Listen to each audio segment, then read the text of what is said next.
এই যে ডিসি গুলো নিয়োগ হলো, যারা পুরা পাক্কা আওয়ামী লীগকে পৃষ্ঠপোষকতা করেছে, আওয়ামী লীগের হয়ে ছাত্রদের উপর নিপীড়ন করেছে, জুলুম করেছে, তারা আবার নতুন করে ডিসি হিসেবে নিয়োগ পাইলো। এদেরকে নিয়োগটা দিল কে? আপনারা যদি গুলি করেন, আমাদের হাতে যে বিজিবি আত্মসমর্পণ করা আছে, আপনারা কি চান তারা মারা যাক বা তারা তাদের উপর নাগরিকরা ক্ষিপ্ত হোক? আমরা তাদেরকে সসম্মানে এখানে নিরাপদে রাখছি, আমাদের কাছে তারা অবরুদ্ধ অবস্থায় আছে। এই সময়ও আপনারা গুলি করেন, আপনাদের সাহস কি হবে ভাই?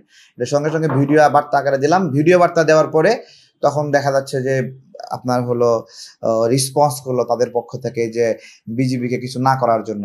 তো সেই সূত্র থেকে আমরা বিজিবিকে আত্মসমর্পণ করে ওখান থেকে আমরা ঘেরাও করলাম। তো এই পুরোটা মুভমেন্ট এতটা টেনশনের ছিল যে পুরোটা জীবন বাজি রাখার মতো একটা অবস্থা। আমরা সেই জীবন বাজি রেখে এই লড়াইটা করছি, ঠিক আছে? এখন যারা অনেক বেশি হাম্পি দাম্পি করছে, আমাদের তো এখন গুড ডে, এই গুড ডেতে অনেকেই নিজেদের বড়ত্ব দেখানোর চেষ্টা করছে, অনেক কিছু করছে। তাদেরকে একটা প্রশ্ন করি যে আমাদের এখানে মুভমেন্টটা কয়েকটা অঞ্চলে ভাগ করে আমরা এই মুভমেন্টটা করলাম। এই যে অঞ্চল ভিত্তিক ভাগ করলাম, কোন অঞ্চলে কে কে লড়াইয়ে নেতৃত্ব দিছে, যদি বাপের ক্ষমতা থাকে আমরা এটা এখনো প্রকাশ করিনি। যারা সমন্বয় পরিচয় দিচ্ছে, আমরা যে ঢাকায় 13টা অঞ্চলে আমরা যে আন্দোলন সংগঠিত করেছি, ওরা আন্দোলন বন্ধ করে দেওয়ার পরে ওদের ক্ষমতা থাকলে 13টা অঞ্চলে কে কে নেতৃত্ব দিতেছে, কারা কারা নেতৃত্ব দিতেছে তারা বের করুক। তারা যদি এই আন্দোলনে সত্যিকার অর্থে নেতৃত্ব হয়, পারবে না, এটা আমরা জানি, আমাদের টিম, আমরা করেছি এটা। আন্দোলনের যেই মানে হলো আন্দোলনের সময় যারা আন্দোলনকে স্থগিত করেছে, তারা এই আন্দোলনের সঙ্গে বেইমানি করেছে এবং তারা শেখ হাসিনার ক্লোজলি কানেক্টেড টিম ছিল এবং এই আন্দোলনকে নিয়ন্ত্রণ করার জন্য তাকে এখানে অ্যাসাইন করা হয়েছিল।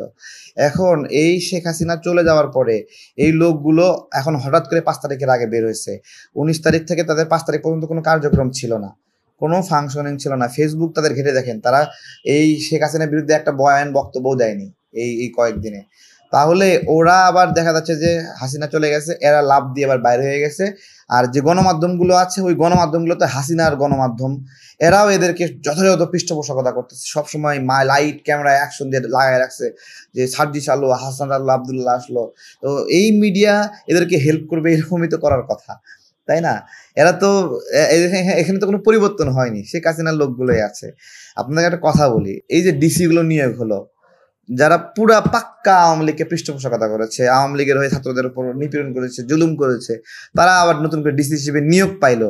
এদেরকে নিয়োগটা দিল কে? এদের নিয়োগ দেওয়ার জন্য কর্তৃত্ব খাটাচ্ছে কারা? ওই হাসনাতরা, ওই আবদুল্লাহরা, তাই না? এখন আমার যে প্রশ্নটা হলো যে এটা বিনা পয়সায় হচ্ছে না টাকা দিয়ে হচ্ছে? যদি বিনা পয়সায় হয় তাহলে কোনো কথা নাই, টাকা দিয়ে হলে একটা প্রশ্ন আছে। সেটা হলো, টাকা দিয়ে যদি হয় 5 কোটিতে হচ্ছে না 10 কোটিতে হচ্ছে? ঠিক আছে, যদি 5 কোটিতে হয় তাহলে অল্প, 10 কোটিতে হইলে কে কে খাচ্ছে? উপদেষ্টারাও এটার অংশীদার নাকি তারা একাই খাচ্ছে?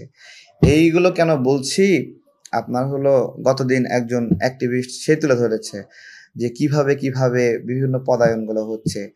আমাদের সাথেও বিভিন্ন জন যোগাযোগ করছে, ভাবছে যে আমরাও হয়তো বা নিয়ন্ত্রণ করছি। বলছে ভাই 5-10 কোটি টাকা কোনো ব্যাপার না, এই জায়গাটা একটু নিশ্চিত করে দেন। ঠিক আছে, তাই আমি তো এখন ভাবছি আমি যদি ওকে সুপারিশ করি 10 কোটি টাকা দিয়ে, 5 কোটি টাকা দিয়ে যদি সুপারিশ করি, তাহলে ওই তো আমার সুপারিশে গিয়া ওই জায়গাটা দিকে 5 কোটি টাকাকে তুলবে, তার মানে ওর ওই পাপের ভাগীদার আমি। ঠিক আছে, এই যে বিষয়গুলো মানে কিন্তু হচ্ছে তো, তাই না? কে করছে? বিষয়টা অনেক ভাববার। আমাদের বাংলাদেশে এগুলো পরিবর্তন খুবই টাফ, টাফ মানে হিউজ টাফ। কারণ সবাই টাকা খাওয়াতে চায়, টাকা খাওয়াতে চায়, টাকা খাইতে চায়, বিষয়টা এরকম না, টাকা খাওয়াতে চায়। এখন খাওয়াতে চায় যে এখন কেউ 1 কোটি খায় না, 2 কোটি খায় না, কিন্তু 10 কোটিও কি খায় না? বিষয়টা মানে অনেক ভাবনার বিষয়। তো এগুলো মানে হলো বিষয়। আমরা যে সংস্কারের কথাগুলো বলি, আমরা যেই সাইডে তাকাই, আমরা খুবই হতাশ হয়ে যাই। একটা মেডিকেল সেক্টর সংস্কার করবেন কিভাবে? খুবই টাফ। আর এই দুর্বল সরকার সংস্কার করবে? এত সহজ? একটা স্বাস্থ্য চিকিৎসকদের যে সমিতি-টমিতি এগুলো আছে, এগুলো বিপুল ক্ষমতাশালী। এগুলোতে হাত দিতে গেলে হাত পুড়ে ফেলবে। ঠিক আছে, সম্ভবই না। কিছু হইলে দেশে না ডাক্তাররা চিকিৎসা মানে বন্ধ করে দিছে। কই ডাক্তারের কাছে তো মানে যারা চিকিৎসা বন্ধ করছে ওদের কাছে তো আত্মসমর্পণ করতে হলো। আবার এই যে হাইকোর্টে যদি সংস্কার করতে চান, সবার আগে সংস্কার করতে হবে ৭৭ নং দণ্ডবিধি।